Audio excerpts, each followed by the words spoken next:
Le christianisme est-il une religion importée d'Europe? C'est la question que je traitais lors de la dernière conférence ici avec vous. Le chrétien noir, le chrétien qui vit dans les Caraïbes, le chrétien qui vit en Afrique est souvent considéré comme un aliéné. C'est quelqu'un qui est acculturé. Pourquoi? Pour avoir rejeté sa religion ancestrale au profit d'une religion étrangère. Dans ce contexte, le christianisme n'est pas considéré comme une religion traditionnelle, mais beaucoup plus comme une religion impérialiste. C'est une religion imposée aux Africains à l'époque coloniale. Puisque le christianisme est ainsi perçu, donc le christianisme est considéré comme une religion importée d'Europe. Mais au cours de la conférence d'ici il y a un mois de cela, j'ai présenté les raisons qui expliquent cette conception erronée. C'est dû à une interprétation eurocentrique des Écritures, d'une part, et aussi à une interprétation afrocentrique de l'Écriture, d'autre part. Donc il y a eu des préjugés de part et d'autre, qu'il s'agisse du côté de l'Europe, qui n'a pas su explorer amplement le christianisme africain, le christianisme précoce ou le christianisme primitif africain. Et on a vu la même réalité au niveau de l'Afrique, où des gens, des intellectuels, à cause de cet héritage, où le christianisme est perçu comme étant la religion des colons qui ont conquis l'Afrique, donc le christianisme est perçu comme une religion coloniale. Et donc nous avions prouvé la dernière fois que cette conception était due à des préjugés, c'était dû au racisme, il faut le dire, il faut appeler le chat par son nom, et c'est aussi dû à une forme de myopie culturelle de la part de nos frères africains qui n'ont pas su explorer convenablement l'héritage qu'ils ont au niveau du christianisme. Et j'ai profité pour montrer qu'il y a eu non seulement sur le sol africain la présence du christianisme depuis le 1er siècle de l'ère chrétienne, mais aussi qu'il y a eu une preuve apostolique avérée sur le sol africain. Et dans ce contexte, ces pères de l'Église, que nous appelons les patristiques, 4 sur 8 de ces pères de l'Église étaient des Africains et ils ont connu la mort en Afrique en tant que martyrs. Et ces pères de l'Église, ils ont laissé une littérature chrétienne abondante, ce qui témoigne de leur capacité à interpréter les Écritures et aussi à vivre selon les prescrits des Écritures. Et nous avons aussi vu l'existence de ces 4 villes qui ont dominé l'Afrique du Nord particulièrement. Et ici, je parle de Carthage, je parle d'Alexandrie, Libye et Cyrène, pour ce qui concerne l'Afrique du Nord. Mais si vous vous souvenez, au cours de la conférence, j'ai eu des questions, et l'une des questions, c'était pourquoi je parle autant de l'Afrique du Nord, à savoir Égypte, Alexandrie, Carthage, Libye, et pourquoi pas l'Afrique noire, prédominamment noire? Pourquoi je ne parle pas de l'Afrique de l'Est? Donc, ces questions m'ont poussé à faire des recherches sur ce qui s'est passé au niveau de l'Afrique de l'Est entre le 1er et le 5e siècle de l'ère chrétienne pour vous prouver que le christianisme ne saurait être considéré comme une religion importée d'Europe. C'est ce que j'ai commencé la dernière fois. Dans mes lignes de conclusion, je vous ai présenté le fait que le christianisme était sur le sol africain au moins 2 millénaires pour une religion qui se retrouve sur le sol africain depuis 2 millénaires et qui ne puisse être considérée comme une religion traditionnelle. Donc il nous faut redéfinir c'est quoi une religion traditionnelle. Et justement, j'ai présenté cette polémique par rapport à l'islam. L'islam est considéré par nos frères noirs, particulièrement aux États-Unis, ils considèrent l'islam comme la religion des Noirs. Donc quelqu'un qui est de race noire, de couleur noire, devrait, s'il doit choisir une religion, ça devrait être l'islam. Mais cependant, pour nous, ce n'est pas trop l'islam, mais ça devrait être le vaudou, qui est la religion ancestrale. Maintenant, comprenez bien, si l'islam s'est retrouvé en Afrique au 7e siècle de l'ère chrétienne, alors que le christianisme y est depuis le 1er siècle, si l'islam peut être considéré comme une religion traditionnelle, à plus forte raison que le christianisme devrait être aussi considéré comme une religion traditionnelle. Donc le christianisme primitif africain était présent, le christianisme était présent en Afrique du Nord, et ceci à la même époque que le christianisme se déployait en Europe, et il a grandement contribué à façonner cette version du christianisme que nous avons connue en Europe. Et la contribution de la patristique africaine à la formation de la foi chrétienne, nous la considérons comme une dette de gratitude que l'Europe et le reste du monde doivent à l'Afrique. Et nous devons souligner cette dette-là. Les faits historiques le prouvent. L'Europe et plus tard l'Amérique, ils ont appris de l'Afrique du Nord une grande partie de leur première couche de sagesse religieuse. Voici comment nous avions conclu la dernière conférence visant à prouver que le christianisme ne saurait être considéré comme une religion importée d'Europe. Aujourd'hui, nous allons considérer l'Afrique de l'Est. Et ce faisant, nous allons considérer le territoire de Méro, le territoire de la Nubie et Aksum. Et plus loin, je vais vous présenter la réalité pour ces régions en termes de déclin du christianisme en Afrique du Nord et en Afrique de l'Est, ce qui est dû principalement à des divisions internes et aussi à ce que nous appelons la conquête arabe au 7e siècle. D'abord, essayons de comprendre ce qui s'est passé à Méro. Méro, c'est la capitale de la Nubie. Et c'est une ville, c'est une région prospère entre l'an 650 avant Jésus-Christ et l'an 350 après Jésus-Christ. Et la Nubie, c'est ce que nous appelons aujourd'hui le Soudan moderne. Maintenant, la civilisation de Méro, c'était une civilisation tellement avancée que justement on considérait cette civilisation de légendaire. On ne voulait pas en entendre parler. On croyait que c'était un mythe, cette histoire de Méro, jusqu'à ce que ce site soit découvert en 1772. Ensuite, d'autres excavations ont eu lieu entre 1916 et 1925, ce qui nous permet de savoir que le plus vaste site archéologique de l'Afrique subsaharienne se trouve effectivement au Soudan. Maintenant, un temple fut découvert récemment avec des symboles religieux en l'honneur des dieux Amon et ce que les Grecs appelaient Zeus et d'autres divinités comme Isis et Osiris. Et des tombes en forme de pyramide sont retrouvées, des fameuses tombes qui sont appelées des Foufas.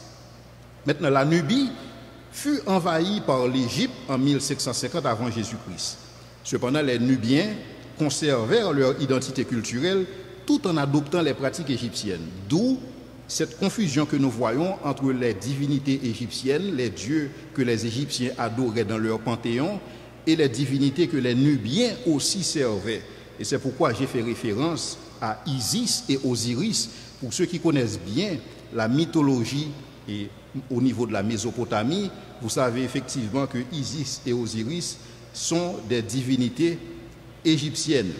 Cependant, après 500 ans, la Nubie a repris le dessus en conquérant l'Égypte et a établi le royaume de Couche, et qui est devenu la 25e dynastie au niveau de l'Égypte. Maintenant, c'est une découverte assez importante qui fait que si on considère que la 25e dynastie au niveau de l'Égypte, c'était une dynastie Couche, cela veut dire quoi? Cela veut dire que la 25e dynastie au niveau de l'Égypte, c'était une dynastie noire. Ce qui veut dire que les Égyptiens, à cette époque, étaient noirs. Et ce fameux pharaon de la 25e qui a initié la 25e dynastie était noir. Et à cette époque, l'Égypte était très florissante sous la domination Couche. Donc si vous me suivez bien, Couche, qui est le territoire prédominamment noir, c'était cet empire qui justement avait conquis l'Égypte. Et en conquérant l'Égypte, Couche a dominé l'Égypte pendant 2000 ans. Donc pendant 2000 ans, l'Égypte était sous une influence nègre ou noire, si vous voulez. Et c'est pourquoi, quand on fait des fouilles archéologiques en Égypte, quand on considère les statues retrouvées pour les pharaons, on remarque que ces pharaons ont une certaine apparence noire. Pourquoi? Parce que tout simplement, Couche a dominé l'Égypte pendant 1000 ans, et pendant cette période, il y a eu des pyramides qui ont été construites, il y a eu des statues de ces pharaons et qui sont jusqu'à présent disponibles au niveau de l'Égypte. Seulement, on a constaté que le nez de ces pharaons sont coupés pour tout simplement éviter que ces pharaons puissent être compris pour des noirs. Pourquoi? Parce que ça fait mal. Ça fait mal pour l'Égypte blanche de dire que l'Égypte était conquise par Couche, et ça fait du tort, je ne sais pas à quelle histoire européenne, à savoir qu'il fut un temps, l'empire qui dominait le monde, c'était l'empire des Noirs. Donc c'est une information qui n'est pas intéressée, enfin c'est une information à laquelle beaucoup d'historiens biaisés et qui ont un certain horizon ne sont pas intéressés. Plus tard, les Nubiens qui occupaient l'Égypte, qui ont occupé l'Égypte pendant 2000 ans, ils furent repoussés par des seigneurs de guerre assyriens. Mais cependant, ceci n'empêcha pas à la Nubie de prospérer. Et ainsi, en l'an 31 avant Jésus-Christ, après avoir vaincu Antonie et Cléopâtre, Octave, et qui allait devenir Auguste, le César, et Octave fut placé Méro sous protectorat romain. Et 10 ans plus tard, Méro et Rome, ils enterrèrent la hache de guerre. Pourquoi?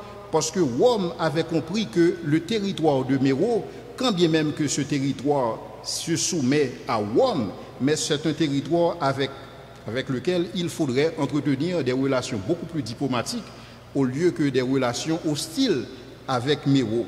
Et c'est ainsi que, entre Méro et Rome, des relations diplomatiques se sont installées et ceci a duré au moins 3 siècles. Et c'est cette même puissance de feu que les Nubiens possédaient qui justement allait assurer leur paix pour ce qu'il s'agit de la conquête arabe dont je vais vous parler tout à l'heure. Et c'est dans ce contexte de ces relations diplomatiques, des relations diplomatiques qui se sont établies entre Couche, entre Méro et Rome, et c'est dans le cadre de ces relations qu'il y a un homme qui nous est rapporté dans le livre des Actes des Apôtres et qui est l'eunuque éthiopien et qui est un officier de Candace. Alors Candace, c'est le titre d'une reine. C'est comme les rois et c'est comme les empereurs en Égypte se faisaient appeler pharaon, donc les reines se faisaient appeler Candace. Donc un officier à Candace, de la reine d'Éthiopie, voyageait en direction de la Judée et ce faisant, il rencontra Philippe et cet évangéliste qui l'invita à monter dans son char. Pourquoi? Parce que selon certains historiens, ce eunuque éthiopien, il se rendait en Judée pour 2 raisons. Premièrement, il était considéré comme un attaché commercial dans le contexte des relations diplomatiques et commerciales qui existaient entre Rome et Méro à cette époque, et aussi le fait que les Méroïtes disposaient de beaucoup d'or, ils avaient de l'encens, ils avaient des esclaves, ils avaient des peaux de léopard, ils avaient beaucoup d'animaux sauvages qui étaient utilisés à Rome au niveau de leur cirque. Et donc, pendant des siècles, le royaume de Couche, écoutez bien, pendant des siècles, le royaume de Couche était une puissance égale aux autres royaumes, aux autres puissances, comme la Grèce, comme la Perse et Rome. Donc ceci, tout simplement pour dire que quand on parle de l'Afrique, il y a cette partie de l'histoire des Africains qu'il ne convient pas de négliger, qu'il ne convient pas de passer sous silence. Donc l'eunuque éthiopien est présenté comme un attaché commercial qui se rendait en Judée, et ne serait-ce que non seulement pour des transactions commerciales, mais aussi parce que c'est quelqu'un qui avait été touché quelque part par le judaïsme en Alexandrie. Donc il se rendait en Judée aussi en pèlerinage. Pourquoi? Il était intéressé à voir ce fameux temple que Hérode avait construit, donc d'où l'objectif de son voyage. Il voyageait non seulement pour des raisons commerciales, mais aussi il voyageait pour rencontrer Hérode Antipas, le roi des Juifs en Judée entre l'an 37 et 44 de l'ère chrétienne. Et c'est ce qui nous est rapporté par certains pères de l'Église. Et personnellement, enfin, je veux parler principalement de Irénée et Eusèbe, et qui disent que l'eunuque éthiopien, après avoir rencontré Philippe l'évangéliste, il est retourné en Éthiopie et il a partagé sa nouvelle foi. Donc c'est ainsi que le christianisme a pénétré l'Éthiopie ou l'Afrique de l'Est, si vous voulez. Malheureusement, cette thèse n'a pas pu être confirmée. Il est vrai que la Bible, au niveau des Actes des Apôtres, ne nous raconte pas spécifiquement ce qu'a fait l'eunuque éthiopien après avoir rencontré Philippe, mais la thèse selon laquelle l'eunuque éthiopien, en se rendant, enfin en retournant en Éthiopie après son voyage, et que c'est lui qui a contribué à évangéliser l'Éthiopie, et c'est ainsi que l'Éthiopie est devenue un empire chrétien, cette thèse n'est pas celle qui est retenue par beaucoup d'historiens et modernes et des historiens aussi à l'époque où l'Éthiopie était une puissance. Pourquoi? Parce que la réalité, c'est que ce qui a été observé au niveau de la Nubie, c'était un changement drastique pour ce qu'il s'agit de l'introduction du christianisme. Donc certains disent que puisque l'Égypte était chrétienne, grâce à l'influence d'Alexandrie, donc l'Éthiopie était devenue chrétienne grâce à l'influence de cet eunuque éthiopien dont le nom n'est même pas connu. Alors telle est la raison pour laquelle certains historiens se posent des questions à savoir pourquoi un homme aussi important que l'eunuque éthiopien qui aurait évangélisé l'Éthiopie, pourquoi on ne connaît même pas son nom, alors que les Africains retiennent le nom de Marc, qui était, si vous voulez, un patriarche, et pour ce qu'il s'agit de l'église d'Alexandrie. Donc il est vrai que l'église de Carthage, comme je l'ai présenté la dernière fois, n'était pas fondée par un patriarche, mais cependant les noms des patristiques qui ont contribué à la littérature chrétienne, qui ont contribué à clarifier des doctrines chrétiennes essentielles, ce sont les noms qu'on retient. Et pourtant, l'eunuque éthiopien est passé incognito. C'est un étranger dont on ne connaît pas qu'est-ce qu'il a fait après avoir rencontré Philippe. Donc, il y a une autre thèse qui est avancée par d'autres historiens. Mais avant de vous présenter cette thèse, permettez-moi de retourner à la Nubie. La Nubie ne prendra pas beaucoup de temps à embrasser ce qu'on appelle le monothéisme chrétien, tout comme Cush avait embrassé le polythéisme égyptien. Et c'est pourquoi, comme je vous l'ai dit, il y avait eu ce syncrétisme au niveau de la Nubie, où les Nubiens avaient épousé le panthéon des dieux égyptiens.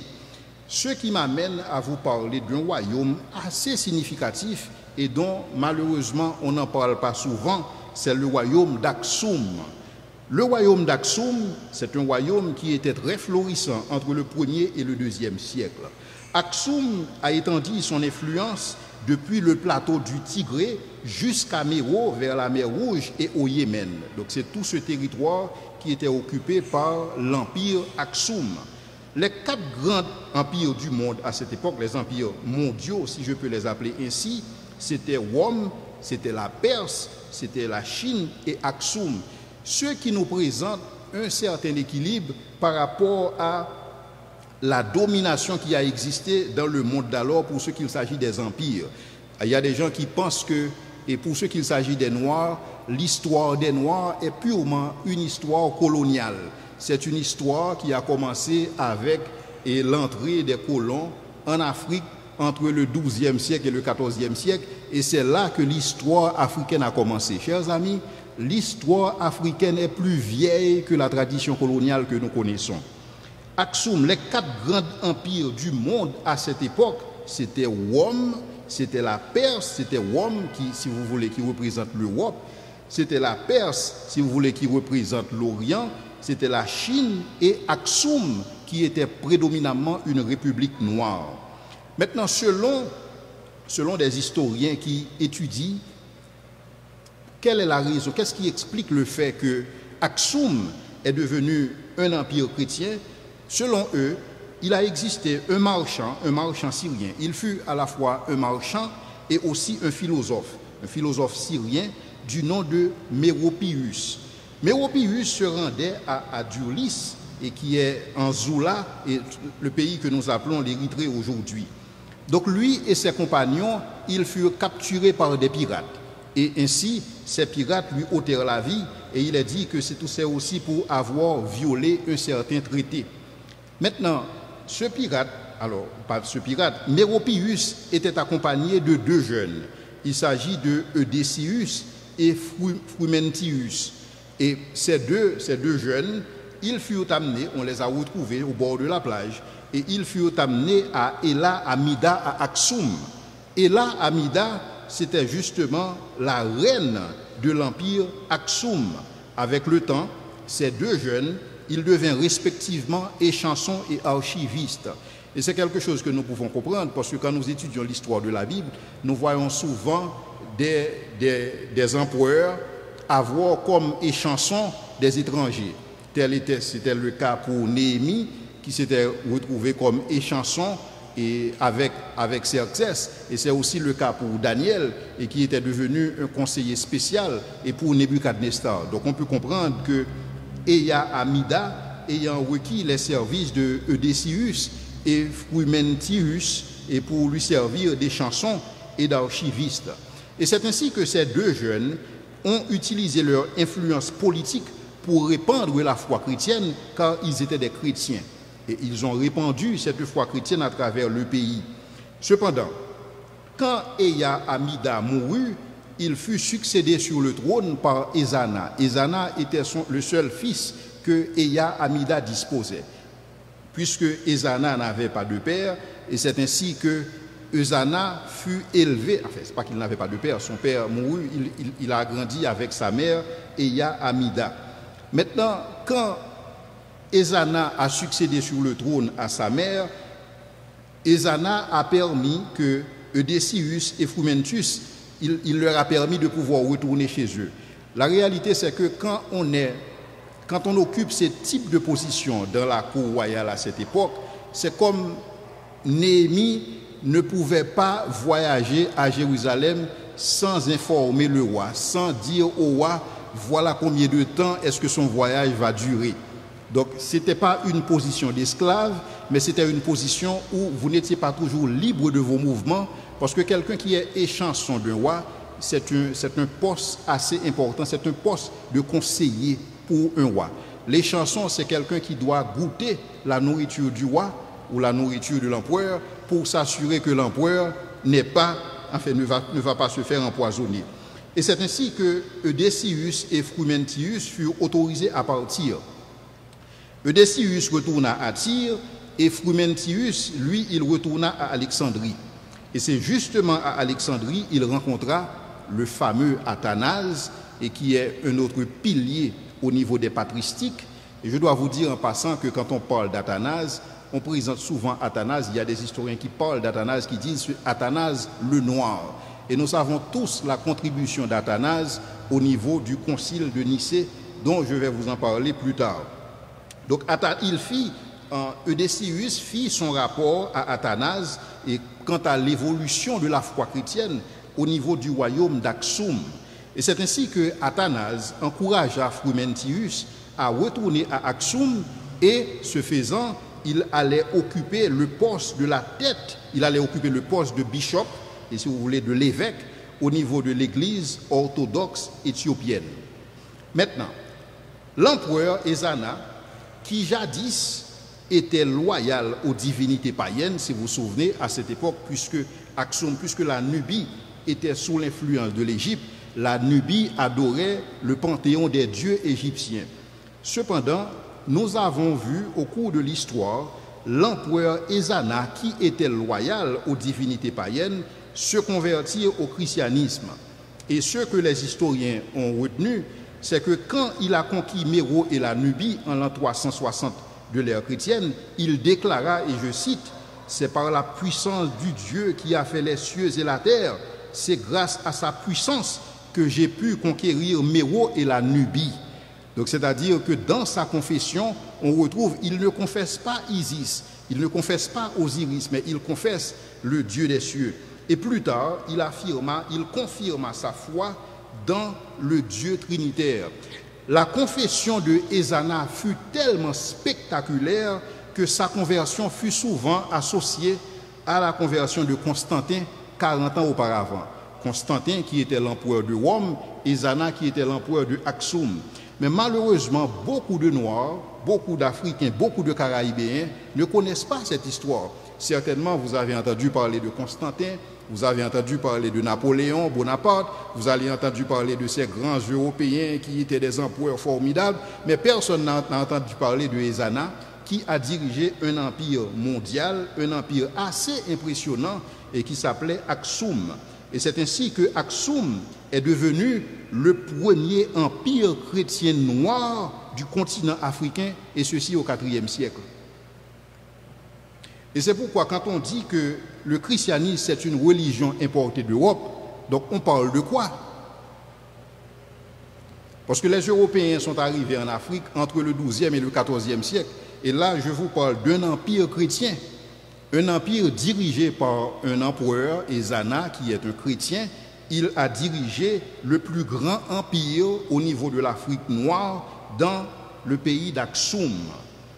Donc, dans la cathédrale d'Aksum, les chrétiens éthiopiens affirment, en fait, c'est jusqu'ici, c'est quelque chose qu'ils affirment, qu'ils disposent de l'Arche de l'Alliance. Par exemple, si vous vous rendez en Éthiopie, il y a une église qui est gardée par des soldats, et dans cette église, il est dit que l'Arche de l'Alliance de Salomon s'y trouve, parce que selon leur tradition, Salomon, dans le cadre de sa relation avec la reine de Séba, ils ont eu un fils du nom de Ménélik. C'est Ménélik I qui a dirigé l'Éthiopie à cette époque, et Ménélik a eu bruit de l'Arche de l'Alliance, et l'Arche de l'Alliance était tombée entre les mains des Éthiopiens jusqu'à aujourd'hui. Donc si vous vous rendez en Éthiopie, vous allez voir dans cette église, l'Arche de l'Alliance est disposée pour dire voici notre héritage en tant que peuple, et qui a été inspiré, qui a été touché par le Dieu des cieux et qui a fait les cieux et la terre.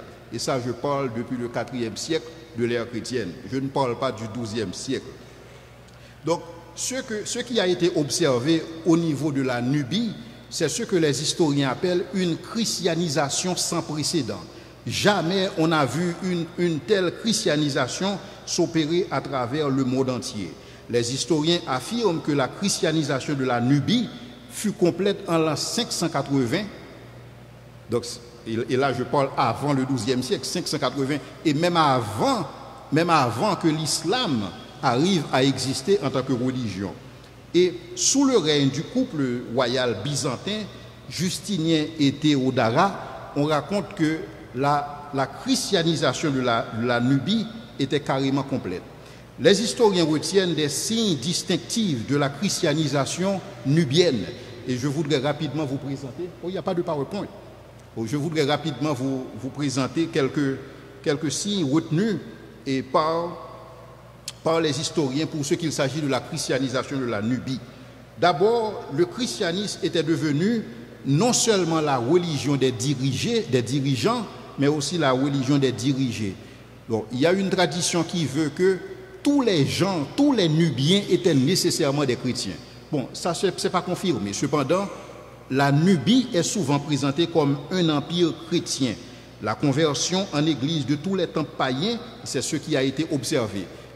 Souvenez-vous, la Nubie était sous l'influence de l'Égypte avant que l'Égypte ne devienne chrétienne. Donc la Nubie adorait les dieux des panthéons égyptiens et pour lesquels ces dieux des temples leur étaient érigés. Maintenant, tous ces temples étaient convertis en église et on a observé des changements drastiques au niveau des coutumes funéraires et en Nubie. Et en termes de coutumes, je voudrais faire ressortir le fait que, et peut-être que vous l'avez entendu, quand on parle des pharaons qui souvent sont placés dans des sarcophages et qui sont enterrés dans des pyramides. Les pyramides, en principe, sont des tombeaux. Et en général, quand on enterre un pharaon, c'est un dignitaire et qui est enterré avec toutes sortes de trésors pour pouvoir payer son droit de passage dans l'au-delà. Et les Nubiens avaient adopté ces mêmes pratiques. Quand vous êtes un dignitaire nubien et que vous êtes enterré, on vous enterre avec beaucoup de trésors pour payer votre droit de passage dans l'au-delà. Et ce qui a été observé en Nubie, c'était un changement drastique au niveau de ses coutumes. Et maintenant, désormais, les rois nubiens, les officiels nubiens, les dignitaires nubiens sont enterrés dans des tombeaux et normaux, si je peux le dire ainsi, pas nécessairement à la dimension des pyramides qui sont connues en Égypte. Malheureusement, vous n'avez pas les photos pour voir, c'est dans le PowerPoint, pour voir comment la Nubie a changé, particulièrement au niveau de ses pratiques, au niveau de ses coutumes, sous la base de l'influence chrétienne. Et aucun monument funèbre fut érigé pour des rois à Nubie. Aucun monument funèbre fut érigé pour des rois, contrairement aux représentations qu'on voyait, des représentations du Dieu des cieux, qu'on voyait un peu partout.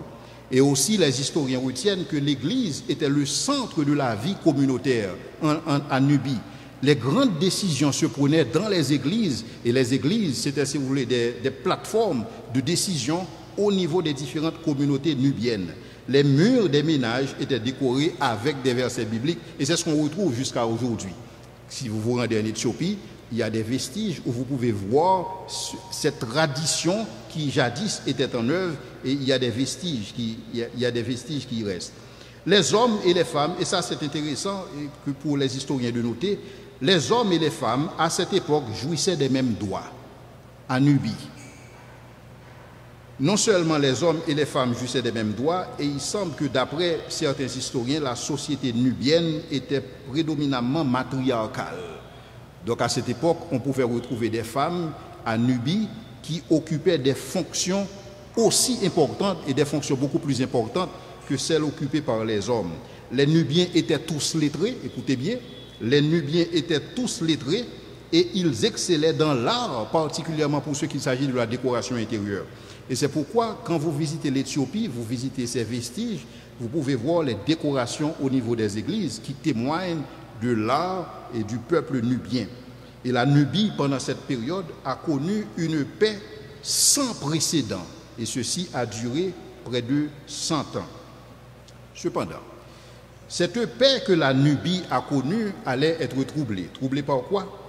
Troublée à cause d'un conflit dont je vais vous en parler tout à l'heure. Et ce conflit était à la base du fait que, si vous vous souvenez, je vous ai parlé de ce couple royal byzantin, Justinien et Théodora.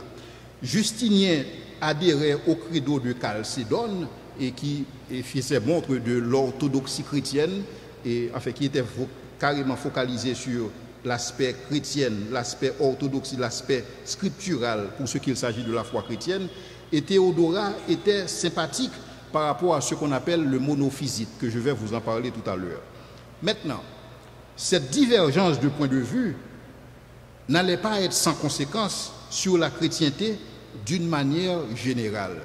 Et c'est cette division justement au niveau de l'église nubienne qui allait sonner, si vous voulez, qui allait justement précipiter cette église vers sa fin.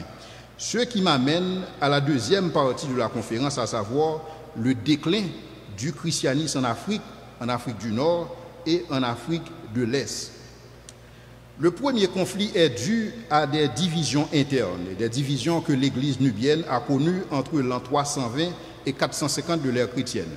Le premier conflit majeur était entre Arius et Alexandre. Donc ceux qui ont étudié l'histoire de l'Église, vous connaissez la situation d'Arius. Arius qui était à Alexandrie et qui justement écoutait Alexandre et qui discourait sur la personne du Christ et présentant le fait que le Christ est subordonné au Père. Et puisque le Christ est subordonné au Père, selon Arius, le Fils n'a pas la même nature que le Père. Et ce conflit sur la nature du Père allait créer pas mal de questions, allait soulever pas mal de difficultés, ce qui justement allait susciter l'avènement du concile de Nicée dont je vais parler tout à l'heure. Maintenant, la question qui se posait à cette époque, c'est Jésus a-t-il prié? Si Jésus a prié, il a prié à qui et pourquoi est-ce qu'il a prié? Donc d'où la question à savoir quelle est la nature de la relation entre le Fils et le Père. Et donc la question qui se posait à cette époque, c'est comment définir la Trinité sans tomber dans le tritéisme ou sans tomber dans l'unitarianisme. Et donc Alexandrie allait dominer le débat et au niveau de la chrétienté de l'Est. Et c'est ainsi que Arius est souvent présenté comme l'homme par qui le scandale arrive et qui menaçait l'Empire. Et c'est ainsi que Constantin, après avoir acquis une victoire sans précédent sur son rival en l'an 324, il convoqua les évêques, plus de 230 évêques en l'an 325, pour discuter de la question.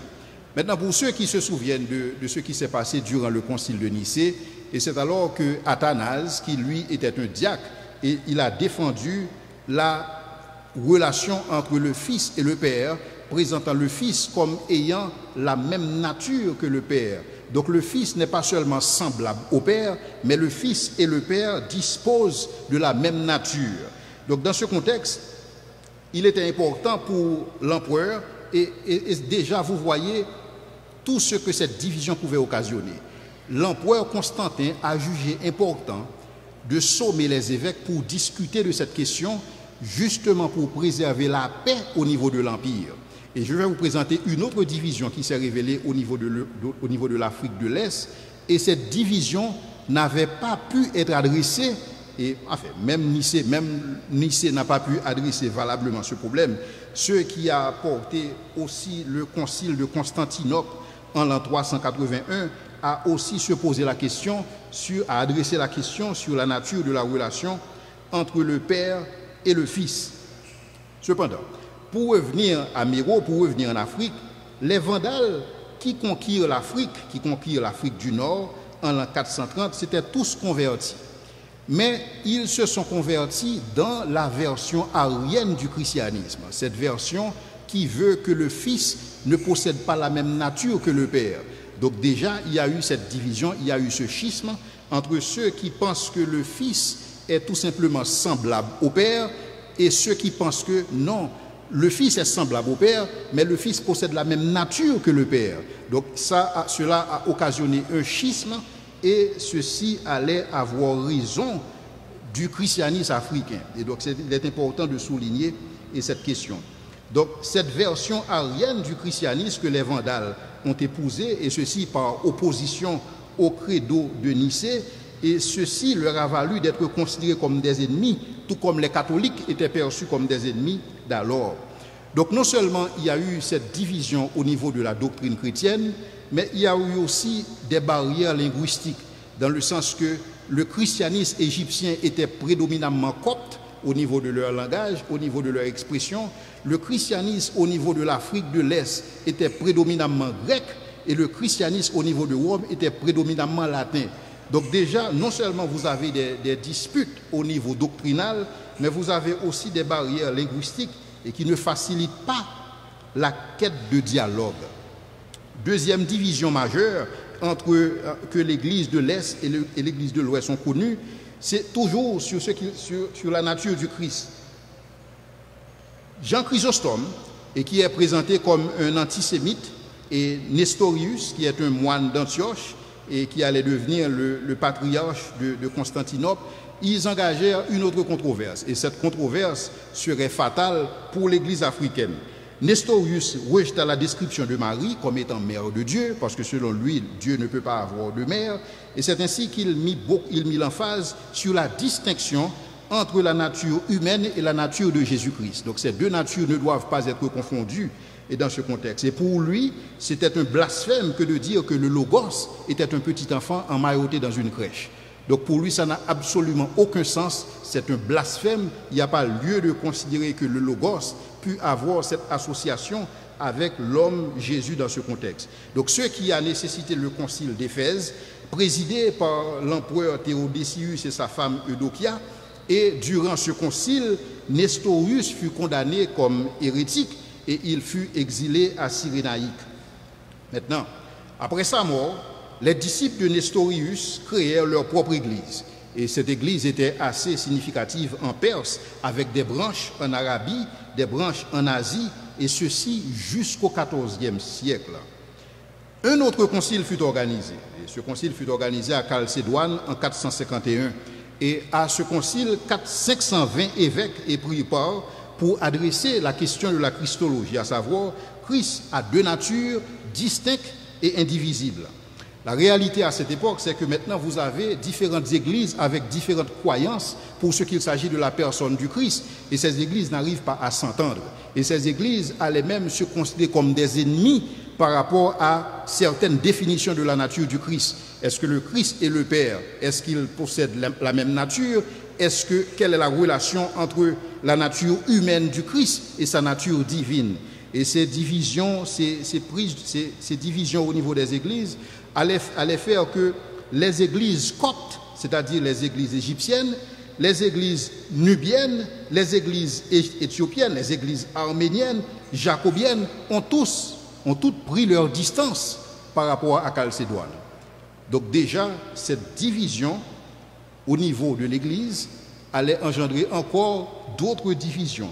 Et d'où on va parler de diophysitisme, monophysitisme, miaphysitisme, et toutes ces définitions, toutes ces divisions au niveau doctrinal, au niveau de l'Afrique, au niveau de l'Afrique du Nord, au niveau de l'Afrique de l'Est et au niveau de Rome, tout cela, croyez-moi si vous voulez, ça allait paver la voie à la conquête arabe. C'est-à-dire, quand les Arabes sont arrivés en Afrique, quand ils sont arrivés à Rome, quand ils sont arrivés à Constantinople, au début au 7e siècle de l'ère chrétienne, donc ils ont retrouvé une église carrément divisée, une église qui n'a pas su se tenir debout et pour se battre par rapport à ceux dans lequel ils croient. Mais je dois aussi préciser quelque chose d'importance.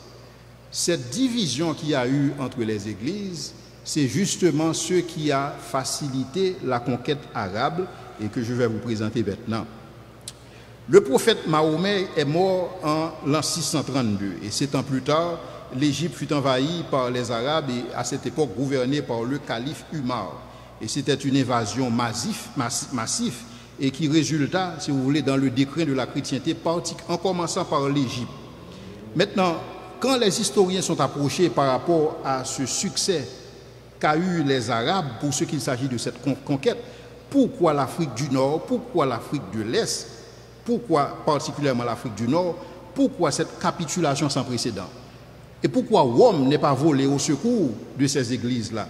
Selon les historiens, et le succès qu'a eu la conquête, qu'a eu les Arabes au niveau de leur conquête, était dû particulièrement à la collaboration de certains dignitaires, des dignitaires d'église, des dignitaires comme Cyrus et le patriarche d'Alexandrie, le gouverneur de Byzantin, le duc Copte et Sanutius. Donc ils ne voyaient pas, d'abord, ils ne voyaient pas dans l'islam une menace, ils voyaient tout simplement dans l'islam une autre version de la religion chrétienne, et c'était une version rivale par rapport à leurs frères qui ne croyaient pas de la même façon pour ce qu'ils croyaient au niveau de la doctrine du Christ.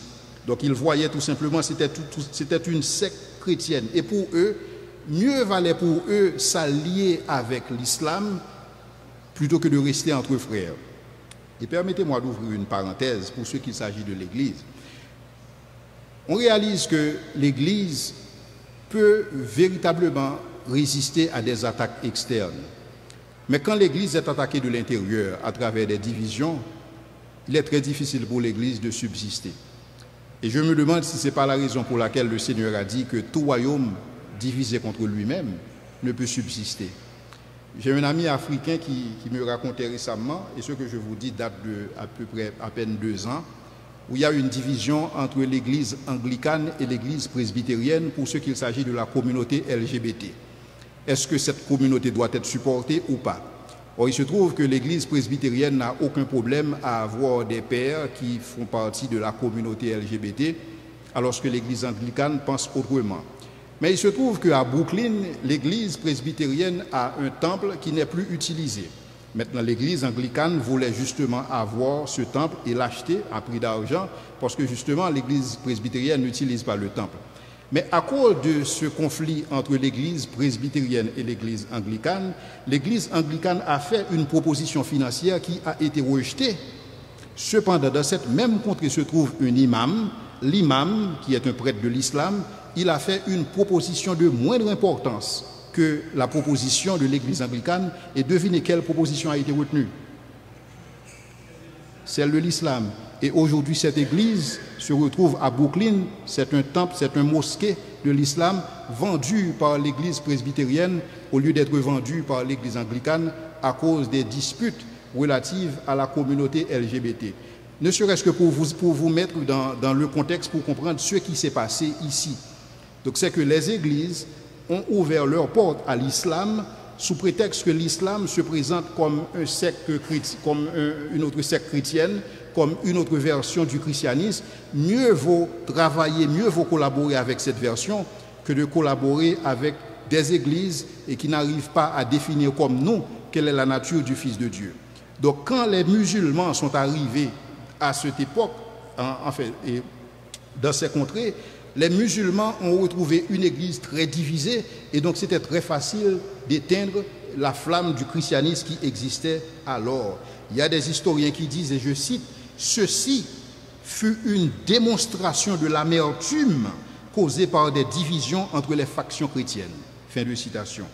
Ainsi, la Nubie fut isolée du reste de la chrétienté et plus tard, elle aussi fut attaquée par les Arabes. Et là aussi, je dois mettre l'accent sur le fait que quand les Arabes sont arrivés, les Arabes n'avaient aucune difficulté à conquérir l'Afrique du Nord. Mais cependant, pour ce qu'il s'agit de la Nubie, l'entreprise était beaucoup plus difficile pour les Arabes. Et c'est là que les Arabes ont essuyé 2 défaites face à la Nubie, face à l'Empire chrétien. Donc l'Empire chrétien d'alors, qui s'appelait la Nubie, a tenu tête contre les Arabes et les Arabes ont capitulé à 2 reprises. Et c'est pourquoi les Arabes ont décidé de signer un traité de paix avec la Nubie. C'est ce fameux traité que les historiens, qui nous est rapporté comme le BACT, B-A-Q-T. Et ce BACT, c'est le traité diplomatique le plus long, c'est le traité diplomatique qui a duré 600 ans dans toute l'histoire de l'humanité. Il n'y a jamais eu de traité à durer aussi long que le BACT, et le BACT a eu lieu grâce à la résistance de l'Empire chrétien face à la conquête arabe. Ça, ce sont des choses que nous devons savoir. Nous devons savoir que nos frères, les Noirs de l'Empire Aksum, ont résisté à la conquête arabe. Et les Arabes qui ont eu gain de cause en Afrique du Nord, quand ils sont arrivés à Aksum, ils ont capitulé 2 fois, ce qui leur a valu de signer un traité de paix avec Aksum pour pouvoir faire cesser les hostilités. Ça fait partie de notre histoire. Il ne suffit pas tout simplement de répéter que le christianisme c'est une religion importée d'Europe et ne pas savoir cette tranche d'histoire qui fait de nous ce que nous sommes, cette tranche d'histoire qui fait partie de notre identité. Donc quand on nous parle qu'il nous faut avoir une identité africaine, il nous faut un retour vers nos ancêtres, un retour vers nos croyances ancestrales. C'est pas ce que nous lisons dans la tranche d'histoire pour ce qui s'est passé en Afrique. Les Arabes, plus tard, conquirent l'Empire byzantin entre l'an 670 et l'an 705. Et c'est ainsi qu'en 1276, la Nubie fut encore attaquée. Pourquoi? Parce que les Arabes se sont dit quelque chose. Ils se sont dit que si on n'arrive pas à détruire l'Empire nubien, il se pourrait que la Nubie puisse prêter ses services aux Européens qui, à cette époque, s'étaient lancés dans les croisées. Parce que n'oubliez pas, l'objectif des croisés, c'était de repousser les Arabes. Maintenant, puisque les Européens qui vont repousser les Arabes à partir des croisades et qui, sous la bénédiction du pape, donc on peut dire que les croisades, c'était une entreprise, entre guillemets, chrétienne. Bon, on le sait que tel n'était pas le cas, parce qu'à cette époque, puisqu'il y avait ce mariage entre l'Église et l'État, donc il y a des choses, on ne peut pas dire que véritablement c'était l'Église qui les a cautionnées, mais tout simplement c'était l'État d'alors. Mais comme il n'y avait pas cette séparation, donc c'est pourquoi les croisés sont souvent associés à une entreprise de l'Église. Cependant, pour les Nubiens, je ne sais pas s'ils exploraient la possibilité de se joindre aux Européens pour contrer les Arabes, mais c'était ce à quoi les Arabes pensaient, et c'est pourquoi ils ont orchestré une nouvelle attaque contre la Nubie. Et durant cette attaque, la Nubie a capitulé. La Nubie a capitulé après 3 attaques, contrairement à l'Afrique du Nord qui a capitulé après la première attaque au niveau des Arabes. C'est ainsi qu'en 1317, la cathédrale de Dongola, qui se trouve, Dongola c'est la capitale de la Nubie, la cathédrale de Dongola fut convertie en mosquée. Et c'est là que la Nubie a véritablement capitulé. Pourquoi? Selon les historiens, la chute de la Nubie, de l'empire nubien, est due à des divisions sectaires et aussi c'est dû à la peste bourbonique qui sévissait à cette époque. Et non seulement cette peste a eu raison de l'Europe, mais aussi a eu raison d'une partie de l'Afrique. Mais il y a aussi l'anarchie, il y avait la guerre civile et autres invasions. Tout cela a contribué à réduire l'influence chrétienne et jusqu'à ce que la chrétienté a disparu de la Nubie au XVIe siècle de l'ère chrétienne, avec ce qu'on appelle l'islamisation ou l'arabisation de l'Afrique. Maintenant, quand l'Empire ottoman est arrivé en 1560, quand l'Empire ottoman a pénétré la Nubie, ce qui a été constaté, c'est qu'il n'existe dans la Nubie aucune trace qui prouve effectivement qu'une société chrétienne existait véritablement en Nubie, tout simplement parce que les musulmans avaient eu raison de ce qui s'était passé en Nubie en termes de présence et du christianisme. Et tout ceci est dû au fait que des églises n'ont pas eu l'opportunité de dialoguer, des églises de l'Est et des églises de l'Ouest, et les Arabes en ont profité pour orchestrer une attaque. Mais cependant, ce que je voulais vous montrer, c'était le fait que quand on veut nous faire croire que le christianisme c'est une religion c'est une religion impérialiste et c'est la religion des colons et c'est une religion qui a été imposée à l'Afrique. Ça, c'est une conception erronée. L'histoire de l'Afrique nous prouve le contraire. En Afrique se trouvait en Nubie, se trouvait en Méro, se trouvait à Aksum, un empire prédominamment chrétien où les dirigeants et les dirigés étaient des chrétiens. Et l'empire Aksum, c'est un empire qui a duré plus de 2000 ans. Et dans ce contexte-là, dire que le christianisme, c'est une entreprise impérialiste et c'est une manque de connaissance de l'histoire africaine. Et donc, il est important pour ceux qui tiennent une telle position et de faire leur devoir de maison afin de s'assurer effectivement et qu'ils savent ce qu'ils disent. Parce que comment expliquer, et si le christianisme est une religion importée d'Europe, comment expliquer la présence du christianisme en Alexandrie, à Carthage, en Libye, en Cyrène, à Nubie, en Éthiopie, entre le 1er et le 4e siècle de l'ère chrétienne? Parce que les Européens sont arrivés en Afrique dans leur entreprise esclavagiste entre le 12e et le 14e siècle. Et là, je suis entre le 1er et le 4e siècle. Et au 5e siècle, il existait un empire nègre, un empire chrétien, et c'était une puissance mondiale, et dénommée Aksum. Et là, il fallait attendre beaucoup plus tard que les colons viennent en Afrique. Maintenant, comment expliquer la contribution inestimable des patristiques africains dans la compréhension des doctrines chrétiennes essentielles et le développement d'une littérature abondante, et ceci avant le 3e siècle de l'ère chrétienne? Ce qui fait que notre compréhension de la personne de Jésus-Christ aujourd'hui est grandement liée à la contribution de ces patristiques, particulièrement pour ce qu'il s'agit d'Athanase, qui, durant le concile de Nicée, a su présenter de manière valable la relation qui existe entre le Fils et le Père, disant que le Fils et le Père partagent la même nature. Comment expliquer les vestiges des sites archéologiques en Afrique du Nord et en Afrique de l'Est qui datent entre le 1er et le 5e siècle de l'ère chrétienne, avant le 12e siècle, avant le 14e siècle. Maintenant, comment expliquer cette tranche d'histoire par rapport à la conquête arabe, et ceci qui est conquête, enfin, l'histoire sur la conquête est disponible dans tous les registres en Orient ou en Occident pour ceux qui veulent avoir des informations.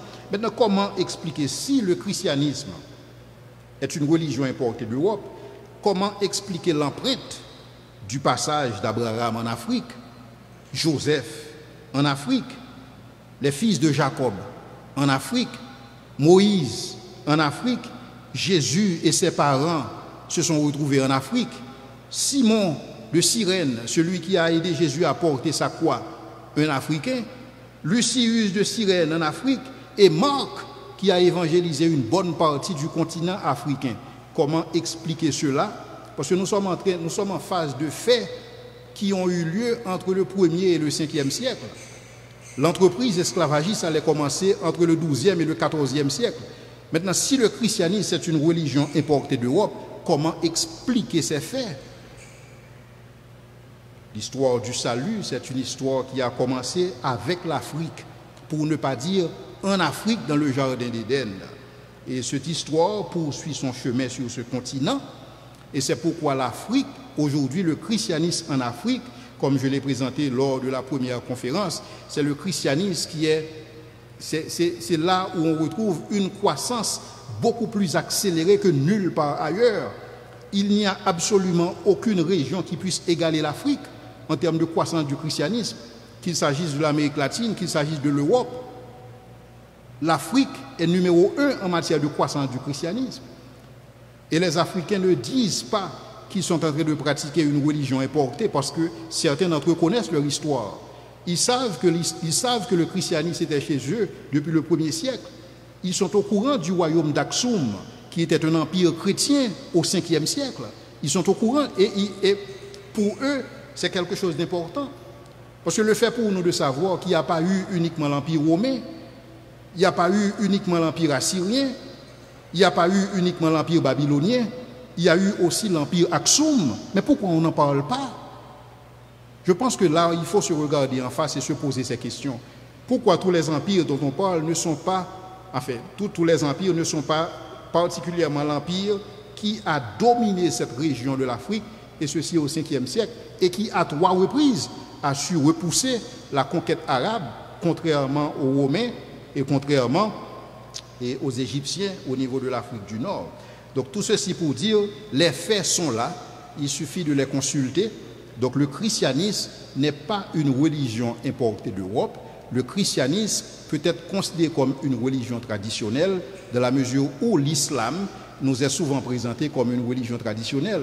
Si l'islam qui est arrivé en Afrique au 7e siècle peut être considéré comme une religion traditionnelle, le christianisme qui est là en Afrique, présent depuis le 1er siècle, peut être considéré à juste titre comme une religion traditionnelle et non une religion pépée importée d'Europe. Merci.